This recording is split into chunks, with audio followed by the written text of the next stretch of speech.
All right, this is Roy Milton York, was born June 13th of 1942. He served in the United States Navy between the Korean and Vietnam War.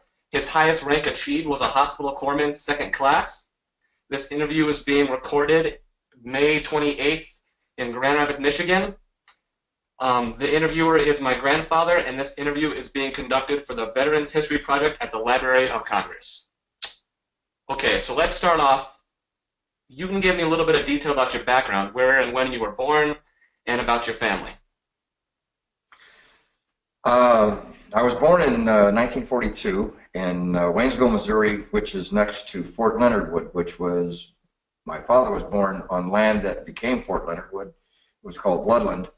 And then the fort came in, the government took over Fort Leonard Wood, and then shortly after I was born, I was 13 months old, my mother died, along with my younger brother while she was giving birth because of, we think, eclampsia, and things were pretty rocky at first, but my father eventually moved to Illinois and when I was a young boy, and remarried when I was about 2.5, and we lived in Illinois for my childhood until I went to high school, which I went to Kansas City, Missouri. I went to high school in Kansas City, Missouri. I joined the Navy directly out of high school. I graduated on the 10th of June, joined the Navy on the 12th of June, the day before my 18th birthday, and I went to naval training in San Diego, California. All right, and you said you joined the Navy right after high school? Immediately after receiving my diploma, I made plans to join the Navy. I was going to join the Navy and see the world. Is that what your reasoning was for it? That's part of my reasoning. My other reasoning was I had an overbearing stepmother, and I felt it was best that if I remove my presence from that presence. Okay. Did any of your other family members serve in the military? My father was in the military during the war, except he had developed a medical problem and was discharged with an honorable discharge for medical reasons. Most of my uncles were in the war. My uncle Charles was in the Navy, and my uncles, that was on my stepmother's side, and on my father's side, my aunt Louise, her husband and his twin brother were sent to France and Germany during the war and were in epic battles. My uncle Charles was in the Battle of Iwo Jima as a I can't remember the name of the ship, landing ship medium, an LSM. I think it was an LSM that he was the coxswain. He was a coxswain's mate, and he took the Marines in, or the Army in, whichever one they were taking into Iwo Jima. He took them into the shore on the boat. He told me it was one of the worst times of his life. He was never more scared in his life, and most of the guys that he served with that went out on those waves on those 2 days didn't come back. Did hearing stories like that ever make you not want to join the military? No. No? I wanted to serve my country. Hmm. I joined during peacetime. It stayed peacetime all the time I was in. I guess that makes me one of the lucky ones. I would have gone wherever they sent me. When you join, you put your life on the line if you have to. Yeah. Yeah. Well, here's what I used to look like in the old days. Oh, wow. Oh, yeah, a little bit different. You know, a little younger. I think a little bit different. Thank you, grandson. Maybe just a little bit of hair on the top you lost, but other than that, it's pretty identical. Thanks. All right. So, what were the early days of your training like? The basic training is where they was marching, learning obedience, learning how to listen to the direct orders of your superiors. I moved up rapidly. In basic training, I was made a petty officer right away. There were only 4 of us that were petty officers in our group of about 80. So as a petty officer, you got to do certain things that you couldn't do if you were just a regular guy in the platoon. But I was a very good sailor. I listened to what they wanted. I learned early that the way to get along in the Navy was to listen to what your superiors said if they gave you an order to follow it through. If everybody did that, it'd be a lot better military. I think a lot of people going like Marines, they are even more order and leadership oriented than I was in the Navy. After basic training, which is a lot of marching and a lot of learning, I went to hospital corps school. I graduated second in my class from the hospital corps school. I had to leave in the middle of my corps school training, which dropped me from first to second because I missed 8 days of training and had to take tests when I returned based on material that I really hadn't had a chance to study. But I still ended up second in my class of probably 150 guys. And we were told that if you graduated first in your class, you got your choice of duty stations, and I wanted to go to Japan or to an exotic locale such as Japan, maybe the Philippines. I just wanted to serve my country and to join the Navy and see the world, which was the going motto in those days. Instead, I was sent to Beaufort, South Carolina, which is 4 miles from Parris Island, South Carolina. Parris Island, South Carolina is the training camp for the U.S. Marine Corps, and I don't know if they have any other, I think it's the only training camp for Marines, and consequently most of my hospital work was done with Marines, officers, and enlisted personnel alike. So can you explain what the job of a hospital corpsman was? The job of a hospital corpsman, in easy to understand terms, is very similar to a nurse in today's society. You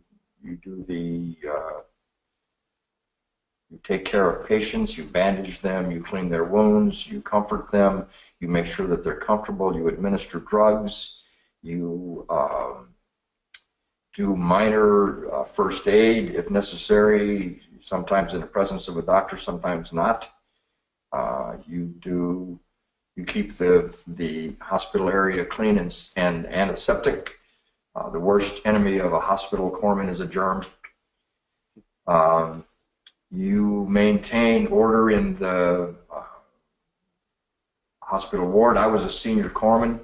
After about 6 months or a year, I moved up to senior corpsman on a different ward. I was working on a cardiac ward. I started out on what they call the dirty ward, which is where you have the infectious diseases and infections such as boils or things of that nature.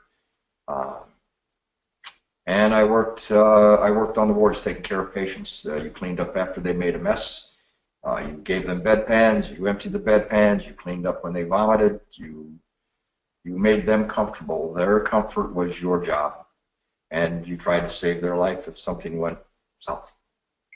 So did you enjoy being a hospital corpsman? I loved being a hospital corpsman. After I got out of the service, I went looking for a job in a hospital because I enjoyed it so much. I had designs on being a doctor when I was a young man, and after the service, jobs for hospital corpsmen were non-existent. They offered me a job as an orderly for $1 an hour, and I could work for my father for $6 an hour in the carpenter trade, and I decided that was a much better way to go because I didn't want to earn $1 an hour. I didn't want to be an orderly, which means that I would be cleaning floors and doing that sort of thing. I wouldn't even be working directly with the patients, and that's not something I wanted to do. Yeah, so was it working directly with the patients that made the corpsman so enjoyable for you? Absolutely.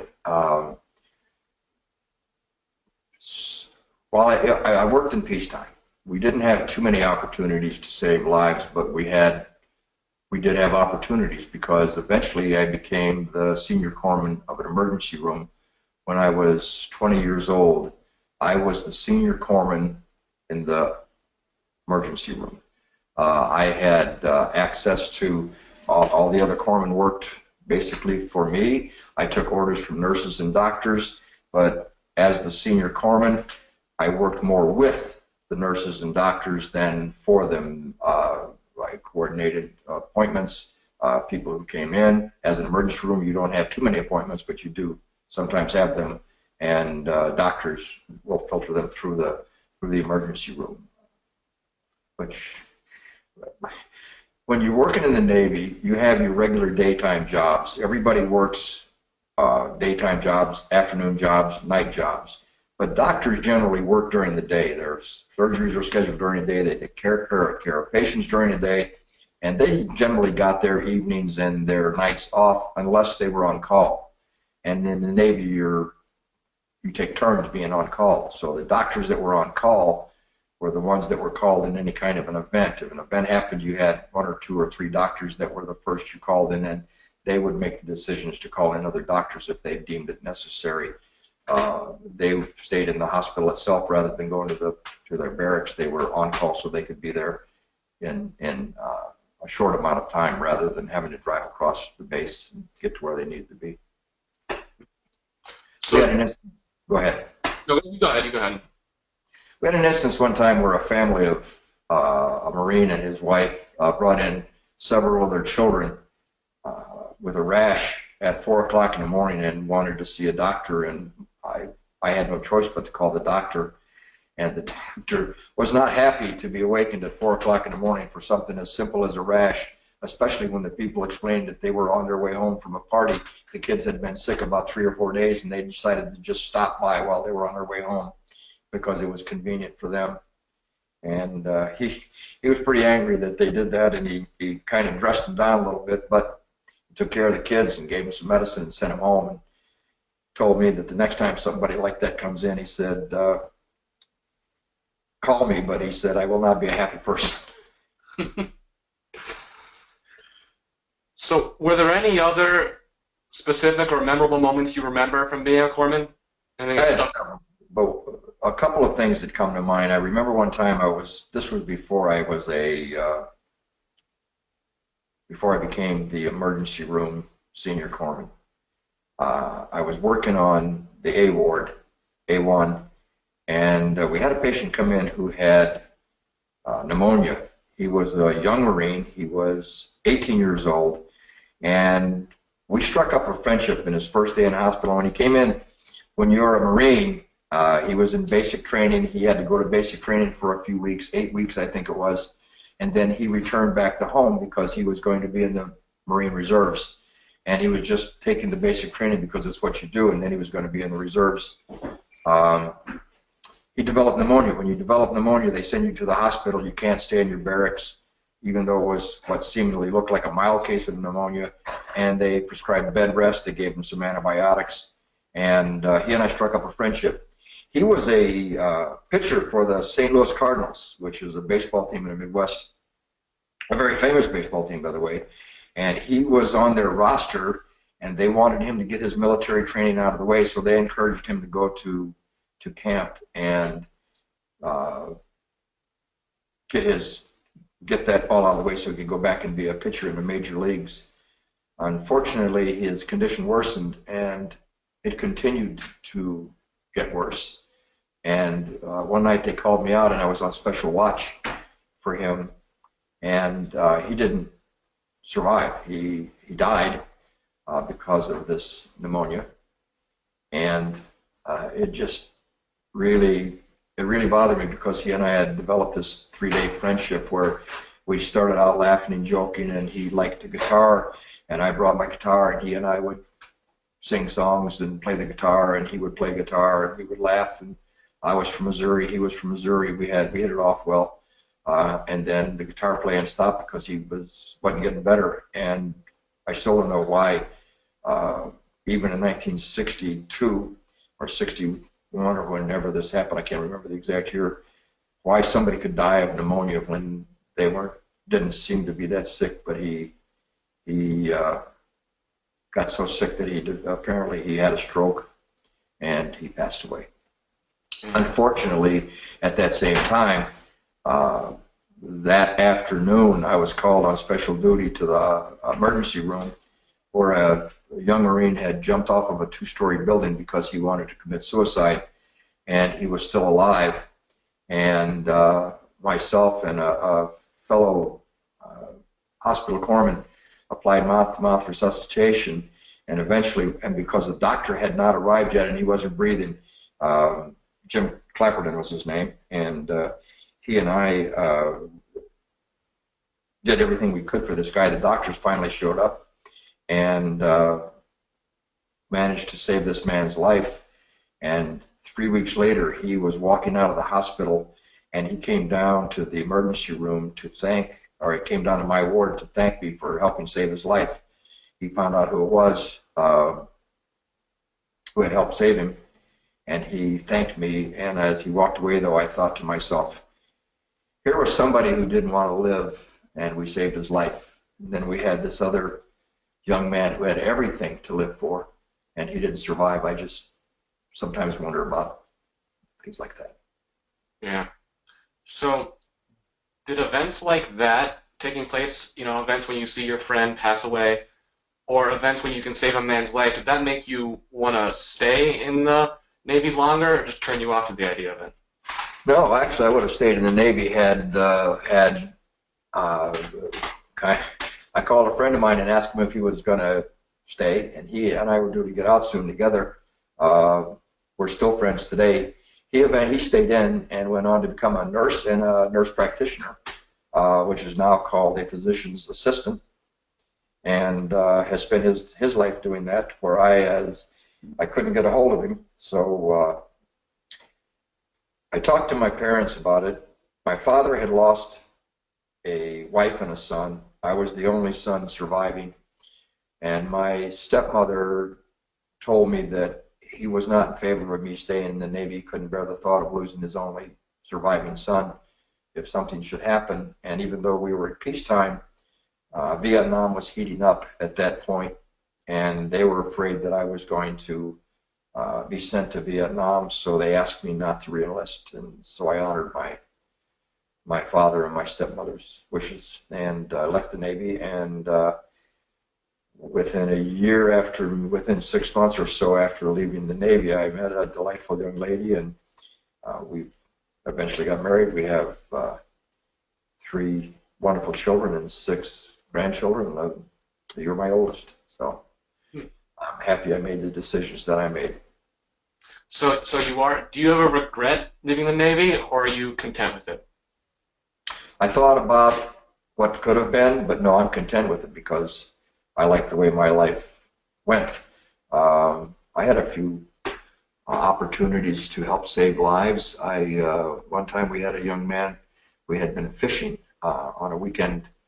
It's not really a weekend pass. You work during the week, and on your weekends were your own if you weren't on call. So several of us went fishing, and on our way back on this lonely South Carolina road that had hardly any traffic on it at all, and we may have been the only car to come by in the last couple hours, a young woman with a passel of kids around her, 4 or 5 kids. The oldest one was about 7 or 8, and there were 4 or 5 of them. She had a baby in her arms, had waved us down, and we pulled over, and as she explained to us that her husband had shot himself accidentally in a quick draw contest, drawing a pistol out of his holster, and he shot himself in the leg as he was withdrawing it from the holster. And she said he wasn't doing very well, and we were hospital corpsmen. We knew what to do. We ran over to where he was laying.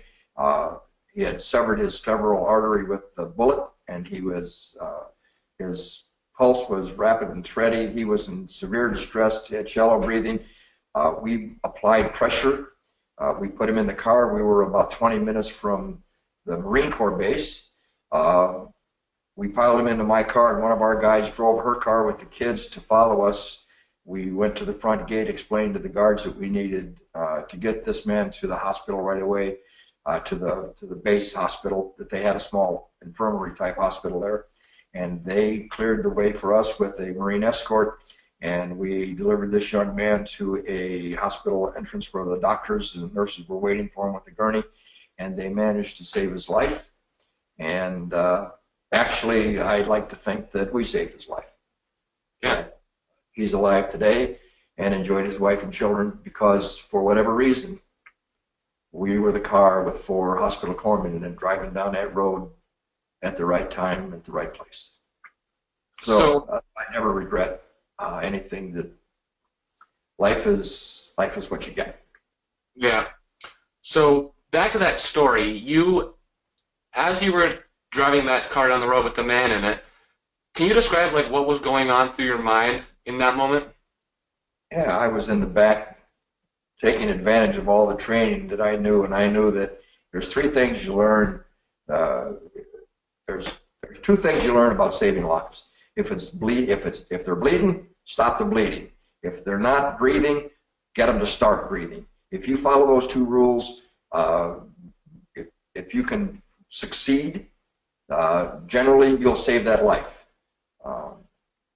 Had they had paramedics when I got out of the service, I would have probably become a paramedic because I enjoyed the thrill of the call. I enjoyed helping to save lives. I enjoyed everything about working with medicine, blood, vomit, death. None of that bothered me. It wasn't that I enjoyed it. It was just part of the job. As we were driving along, my focus was to keep this bleeding stopped. We had battle dressings. We applied a pressure bandage. We applied a light tourniquet to prevent the blood from spurting. We would release it every now and then with pressure on the wound. It only took us a few minutes. Basically, I think it was a 15-minute trip. We probably made in 10. And I think us having the knowledge to assign jobs to each other, he was laying across our lap in the back seat of my car, and I was the one holding pressure on his leg while the other guy kept monitoring his pulse and heart rate. And the other 2 guys, the other one sat in the front driving, and the 4th one of us was driving the other car with the lady and her kids behind us. So these people that you were with when you went fishing, were they your friends in the Navy? Oh, absolutely. So you made friends in the Navy? You form lifelong friendships in the Navy. One of the guys that was on the fishing trip wrote a book about that fishing trip and that consequent story. His name was Clark Querrett, and Clark and I were very good friends. Clark was a pharmacist mate. He wrote a story about his life in the Navy, and that episode was one of the chapters in his book. I don't know the name of the book. I learned about that from another sailor that I'm still friends with. In fact, who I saw just last weekend. I saw he and his wife in San Diego. He left the service and became the director of Kaiser Permanente. So what's it like when you see these people that you served in the military with again after not seeing them for a while? It just brings back old times. I'll be 74 on my next birthday, and he'll be 74 on his. You talk about the good times you had. You talk about he and I took a trip together with an old friend to New York, and neither one of us have heard from the other guy in 50 years. So were there any times when you were in the Navy that you shared a good memory with your friends? When you talk about everything, when you're with them, you share good times with them, you share the bad times with them. Mostly we had good times. We didn't have bad times. After work, you went out for pizza and a beer, or you went someplace on a weekend. A couple guys and I drove down to Florida with some girls once, and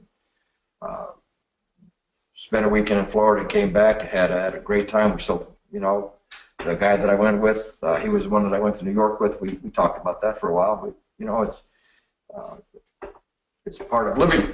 You look back on what you've done and you can't undo it. It's part of your life. My being in the military was something that I'm very proud of. I would probably not be able to do anything now at my age, but if I could help in some way, my government called on me, I'd certainly consider it. Would you If they called you, would you go back to being a hospital corpsman, or would you try to go for something different? I don't know if they're going to do it, but let's just play the what if game.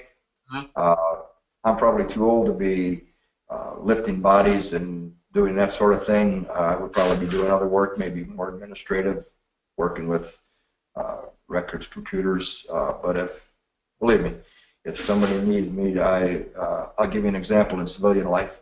About 15 years ago or so, maybe 20, about 20 years ago, I happened to be in an account of mine. I was a salesman at the time, and a lady rushed in, and her husband she said, my husband's having a heart attack in the truck in the parking lot. And it was like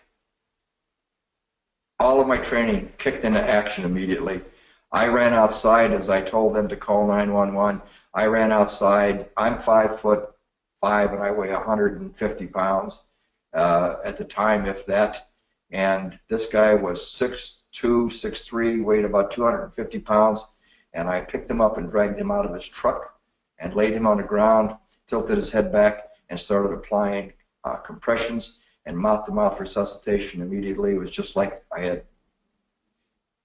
was in the emergency room. Nothing changed. It was immediate. I knew exactly what to do and how to do it and when to do it.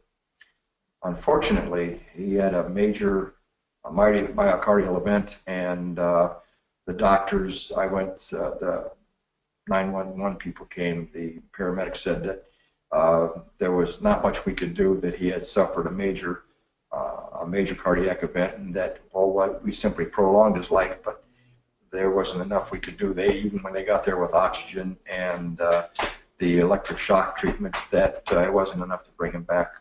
I would have liked to have been more successful, but you don't always get what you want. So how long was this after you left the Navy that this happened? I'm going to guess and say this was approximately 1986. So that was about 30 years ago. So I had been out 20-some years. I got out in 63, so I was 23 or 24 years later that I was able to do this. It was just like I had never left. Yeah. Go do it. Did your training from being a hospital corpsman kick in any other times when you were a civilian after you left the Navy? Never had to, but it was easy when my children were little. Your mother, for example, needed to be receiving injections on a daily basis because of her medical condition, and along with her brother. And we used to give them injections at home, following procedures, and it was easy for me to do, even though they were my children, because I knew that I was doing something that was good for them. And I taught my wife how to do it. She knew how to do it. She could do it too. You do what you do when you have to do it. Other than that, I think that's about the only time that I ever had to do anything that I was trained for. I remember one time something I wasn't trained for. There was a terrible automobile accident somewhere near our hospital, and the people in it were involved were naval personnel, and so they brought 4 of them to the hospital in serious condition. 3 of them were in critical condition. One of them was in not so serious condition, but to him it was serious because he had smashed his forehead into the mirror on the car and had slashed his a gash across here, all the way across both eyebrows and across the bridge of his nose. That was down to the bone. You could see the bone underneath. And we had 2 doctors on the scene. One of whom was a plastic surgeon, and they were trying to save the lives of these other 3 guys. One of whom didn't make it, but they were working on the other 2. And the plastic surgeon walked out and said, "Who's the senior corpsman here?" And I said, "I am." And he said, "Here's what I want you to do. You're going to sew this man up." And I said, he said, "You know how to do it?" And I said, "I've never taken a stitch, but if you show me what to do, I can do it."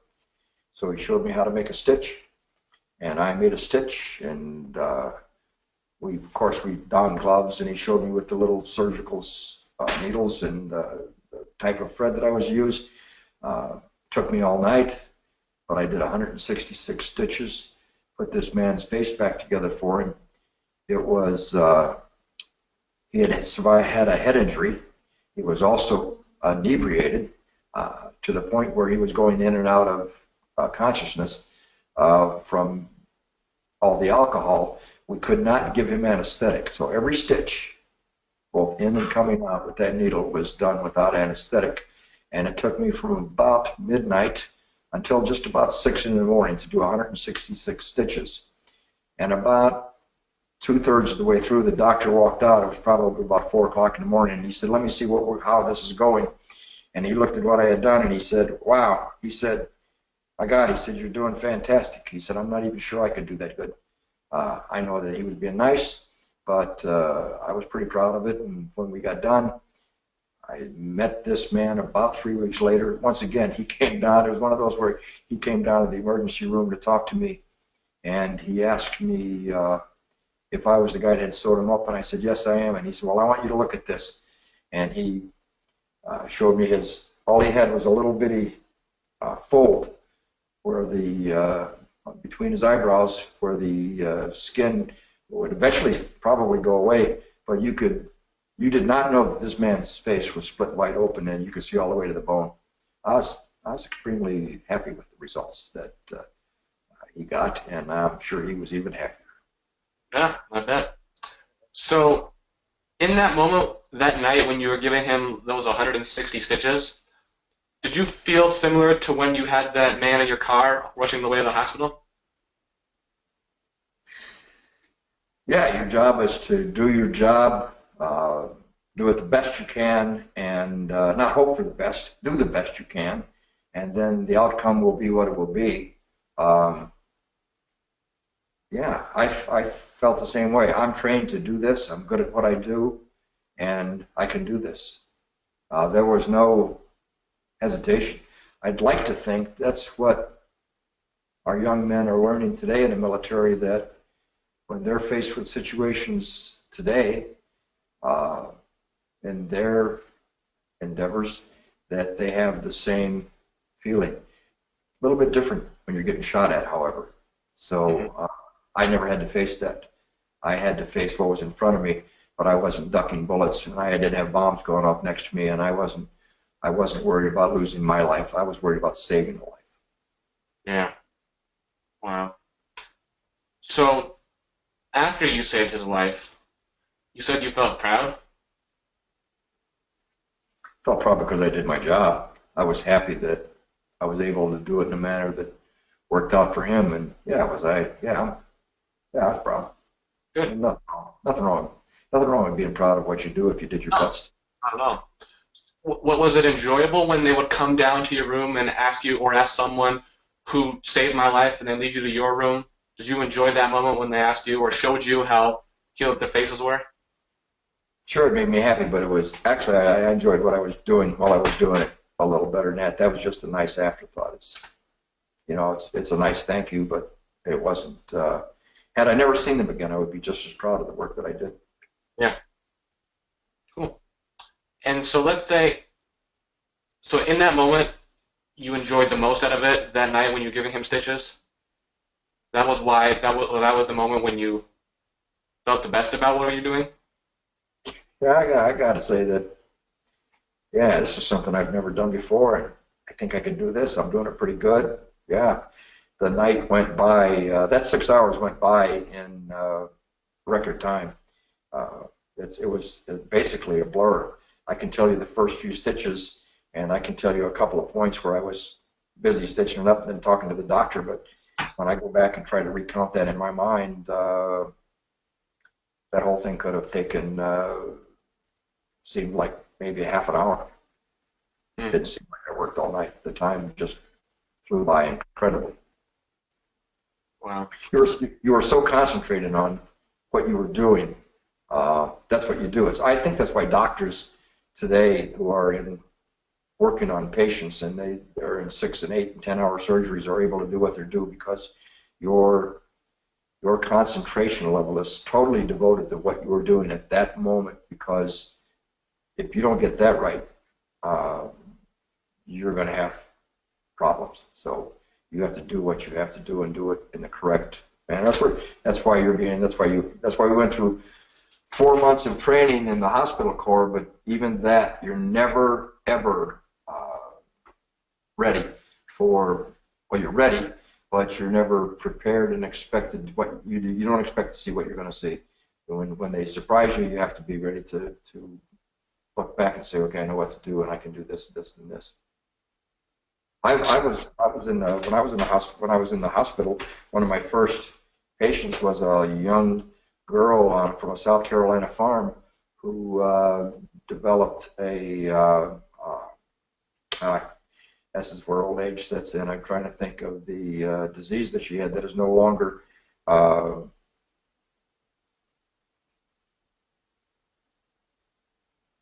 you get the shots for tetanus. She had tetanus, and she was. I had a special watch on her, and we had a marvelous medicine called streptomycin, and streptomycin is a antibiotic that's not used as much today, but yet was instrumental in saving her life, because without streptomycin, this 9-year-old would have died. Wow. So I was one of the last persons in that I know of. I've talked to other people. I've talked to doctors and nurses, and none of them ever saw a case of tetanus in their life, ever. So, the chances are they're not going to run across one, but if they do, they know there are things that they can do for it. Yeah. So in those moments when you're doing a procedure, were you more anxious and stressed, or did you feel comfortable with what you were doing? I was comfortable with what I was doing. There's a certain amount of your stress level certainly goes up, because your mind is racing as to what do I do first, what do I do second, what do I do third. But the training kicks in, and you find yourself doing what you need to do when you need to do it without really thinking about it. Mm-hmm. So then, as you served more years into the Navy, did the jobs become any easier, or were they just as challenging?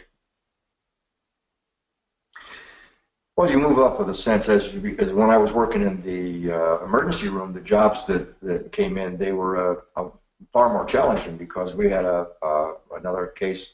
We had a naval captain go down in an airplane, and when they brought him to our hospital, we relatively knew there was no way he was going to survive, but yet he was in our emergency room, and we were doing everything we could. But he was horribly burned and disfigured, and had he lived, probably would have not had the quality of life that would have been he would not have had any quality of life, hardly. We might have saved his life. He may have just been a vegetable. That's not what we're trained to do. We're not trained to say, let him go. He's going to die eventually anyway, or he's not going to have much of an existence. You're trained to save lives, and that's what you do. You try your best to save a life. Mm-hmm. Wow. So, during this time when you were in the Navy, did you stay in contact with your dad and your stepmom at all? Oh, yes. Yeah, we telephone and letters occasionally, but usually by telephone. My mother-in-law, my stepmother and I were reasonably estranged, but she was still my stepmother, married to my father, and I still called home. And in fact, when I got out of the service, because when you're out of the service and you muster out, you need a place to go, so I went and stayed with them. But eventually I ended up with staying at my aunt and uncle's in a little town about 35 or 40 miles away from where my parents were staying. And when my mother died, my father asked his sister to take care of me. And for the first couple of years, until my father remarried, she did take care of me. So it was kind of like she was the mom that replaced my mom. And she and I had a much better, we liked each other much more than my stepmother and I got along. Let's just put it that way. Did you keep in contact with her when you were in the Navy? A little, nothing major. We were always tight. We were always good. You know, she always was proud of the fact that she raised me when I was a little boy, and she had unconditional love. My Aunt Louise was a marvelous person, and when I stayed with her for a while, she had a cousin who was my age. She had a son who was my age, and I still am in touch with her son and all of their brothers and sisters. His brother Dee and his sister Cleffinita, my cousin Jerry. We still communicate with each other. Sure, family.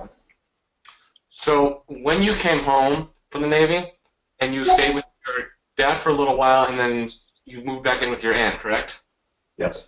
Was it at all challenging to adapt back to civilian life? No. No? No. Navy was a job, and it's just like leaving. I left that job, went to another one. Did I miss being a hospital corpsman? Yeah, I like to work, but being out of the military, doing a job, and being in the military doing a job are two different things. There's a different discipline in the military. There's a different hierarchy in the military. There's a different system of justice in the military. Military people don't even go through the civilian courts. You go through military courts. So you're responsible to the chain of command. And on the outside, things are a little bit different, but it was just like changing a job. It was changing from, I worked in a steel mill, I became a steel foreman, I made liquid iron in a blast furnace, and I went from that to being a salesman. And I went from that to owning my own businesses. It was just changing jobs. You look back on them, it was just a job. There was no adjustment for me leaving military life to go to civilian life at all. So, Except I slept at a different place and ate different food. When you're in the military, your life is a little more structured. You eat at certain times. You don't miss breakfast, you don't miss lunch, you don't miss dinner because they don't serve it to you at any other time except breakfast, lunch, and dinner. You don't have snacks, and you didn't have in your barracks. You didn't have Coke machines and candy bar machines. You ate when the meals were registered between 6 and 8:30, and you went between 11 and 1, and you went to dinner between 5 and 7, or 4 and 6, or whenever they had it. You showed up to eat. You didn't show up to eat. You didn't eat. Pretty easy. yeah. So, were you disappointed at all that you couldn't get another job in the medical field? Yeah. Yes. Very much so. Yeah. I mean, you loved being a corpsman, so was Yeah. it? What was the one thing that made the corpsman such a great job for you? It was exciting. It was different. It was challenging, and it was enjoyable. I never considered it work. I always considered it part of my life that I'm glad I did, and I at that time was still thinking. In fact, I applied to a college to go on to get medical training after I got out, but realized I didn't have the finances for it, and that the GI Bill, which was available at the time, wasn't going to be enough for me to do it. But the thing that stopped me most from going on with that was the fact that I met a beautiful young lady and asked her to marry me, and we eventually got married, and we have children, and then while I was living life, I forgot to become a doctor. So, do you ever look back on it and wish you became a doctor, or are you perfectly pleased with your life as a grandfather and father? And No, I am a very happy and content man with the direction that my life has taken. I'm not sure there was anything that I would change. There's probably a few things that are minor that I would regret. Some stupid things that I did that I wished I hadn't done, but it turned out okay in the long run. And no, I am a content, happy person, just the way my life went. live in one of the greatest countries in the world. I have freedom of speech. I have the Bill of Rights to fall back on, and I've been to other countries. And even though I've been in other countries such as Europe, Japan, England, Italy, Australia, there's nothing like the United States of America. I am very proud to have been a vet. I am very proud to be a veteran of the United States Navy. Very nice, very cool. So, are you a member of any veteran organizations when you left the Navy? Did you join any type of organization? Did. I joined AMVETS, American Veterans, is short for American Veterans, and I rose to be lieutenant commander in the organization. Then my wife and I moved to a different location, and this was in a small town that we lived in. When we moved, that ended my aspirations, and while it was nice being a member of the organization, it's not something that I pursued since then, nor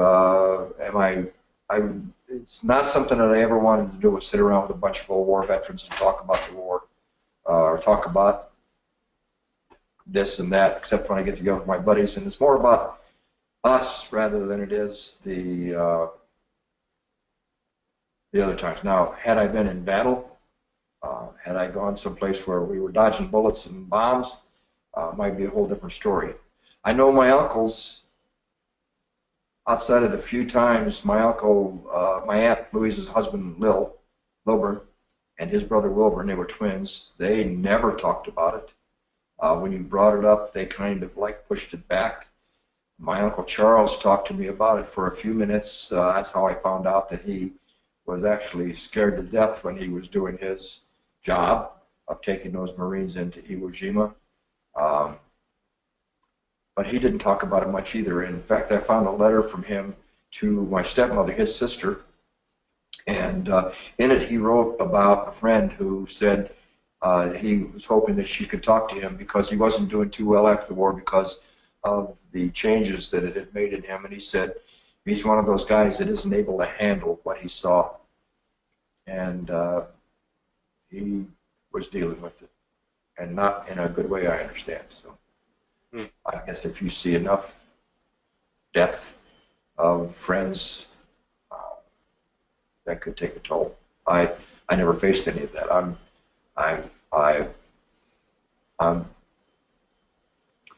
You do your job, you go where you're assigned. You do what you got to do. And I was never assigned to go to a place that was ever in any danger. Yeah. So how many of the people you served with did you remain in contact with? I see one, two. Two. Who was the one you saw?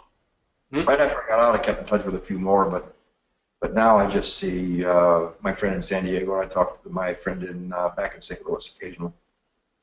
Who was the one you saw last weekend? The one in San Diego. San Diego? Yes. Did he come out to visit you? No, I happened to be in town for a conference, and I had called him up ahead of time saying I was going to be there, and we met for dinner, and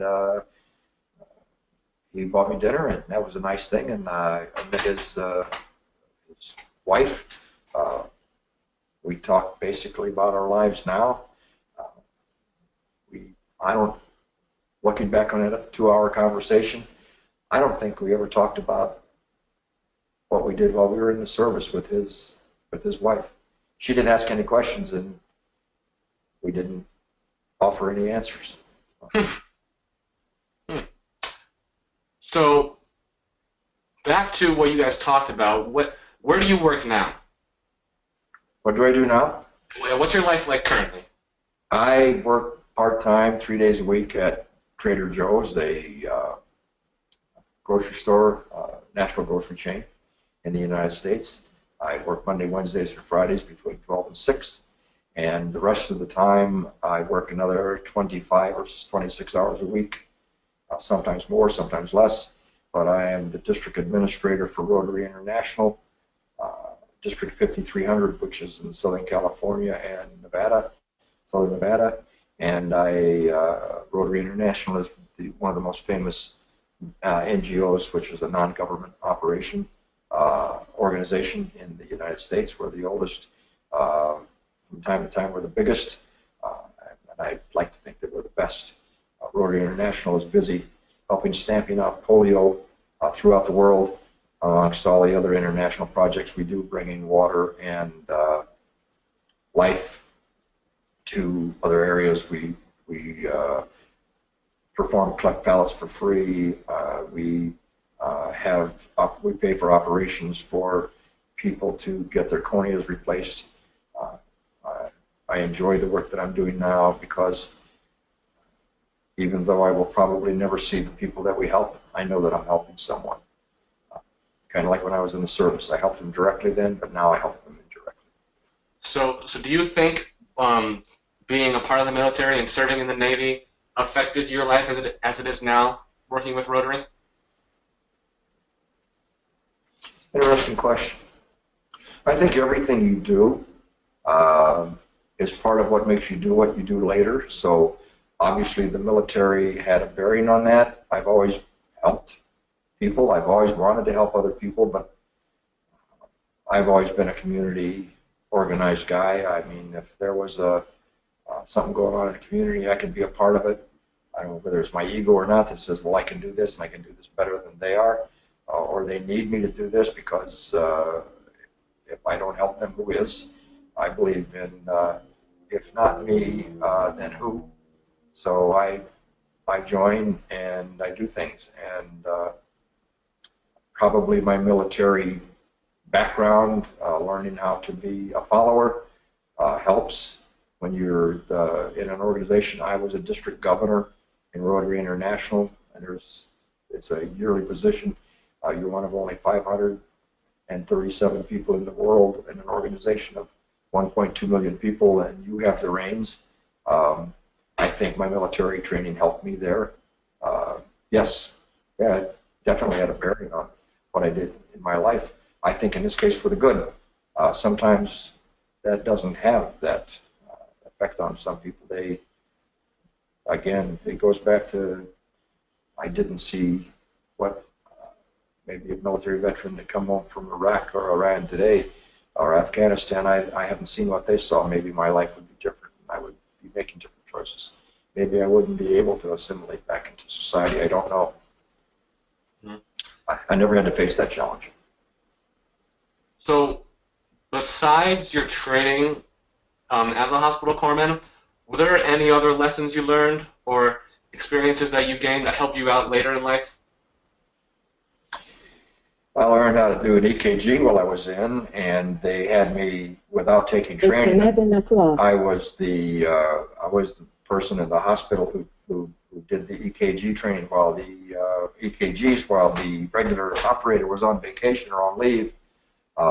Leave is another word for vacation, and they would leave for 30 days, and then I would do the emergency EKGs or any EKGs that were ordered on patients. I learned how to do that in a matter of a couple days.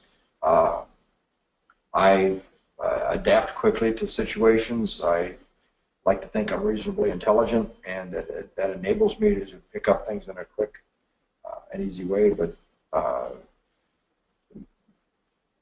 military life is just different, and this is going to sound crazy, but military life's the same. I think if you're in the dormitory in a college, or if you're in the military, things are under tighter control, but you make long-lasting friendships with those people. I think you make longer and more lasting friendships with those that you are in battle with. We were in peacetime. I think that's one of the reasons I only see a couple of them. We just developed to be friends, and it's not like we call each other up on a regular basis. It's that we see each other occasionally. Go to their kids' weddings, they come to yours. One of them dies, I'll probably go to their funeral. Maybe they'll come to mine, but that's about it. So after being in the Navy, do you think that affected how you look down on life or your opinions or how you dealt with situations at all? probably influenced it. I think it has to, but if consciously, I don't think about that now. No? So, is there anything else that you'd like to say to anybody who might be considering going into the military? I think they have to make up their own mind. But this country was developed by people who fought for this country's freedom, and that being free costs in human lives, costs in a lot of things. Being free isn't really free. You have to fight for it, and we'll continue to fight for it. And when this country is threatened, like it is today, from without our borders, we need to have a strong military. And I want people going into the military to be the kind of person that would be like I was, that would be willing to take orders and to be willing to do what they have to do, and not run away from harm's way. I would encourage somebody, if they're thinking about going into the military, go into the military. Yeah. So, before we wrap this up, is there anything else you'd like to say? Any other memories you have? Any other words of wisdom, advice? I'd just like to thank everyone who went before me, who joined the military and became a part of it, for their service. I continue to thank everybody today on a regular basis. I appreciate it when somebody walks up to me and thanks me for my service when they find out I'm a veteran. I think it's important that our country stay strong. It's not perfect. There are things that we can do better, and I think we need to have a strong military presence. I don't know if we should be the world's policeman and guardian all the time, but then again, it's like I thought about other things. If not us, then who? Mm-hmm. Well, I know I can say that I know a lot of people, and I know I really appreciate your service, and I know everybody who will see this interview probably will too. So, I think that when you get, if someone ever comes up to you and thanks you for your service, describe what that likes. You know, after all this time not being in there, does it still feel gratifying to have someone say that? Yeah. What distresses me the most is when I'm I'm at a group meeting with a lot of my fellow friends right now. I'm a member of Royal International. Yet when it comes time to stand up in a room, when they say it's the day after Memorial Day, I know we'll have a meeting on Tuesday, and they will ask those of us who are in the service to stand up, and I will be the only one who stands up in this whole group. That bothers me, that I'm becoming part of a dying breed, I guess. I guess maybe we looked at it different in 1960 than we do in 2015. I think there are more people who would say, I'm not going to fight. I think when the time comes, if we're attacked, however, I think that'll all change. I think that I think the Vietnam War had a very big effect on how people viewed the military at that time. A lot of people felt we never belonged there. I feel that way. I don't think we should have been there. I feel that way about Afghanistan and Iraq today. I don't think that we should have gone into Iraq. Yet, had I been in the military, and my president would have said, you're going to Iraq as a hospital corpsman, I would have gone to Iraq. agree. Yeah. Yeah, that's the duty. All right, well, thank you very much for this interview. You're welcome. I really appreciate it. Oh, well, I appreciate the opportunity and I appreciate the honor. And it's a pleasure having such a wonderful grandson as yourself to. Well, thank you very much. Once again, thank you for your service. You're welcome.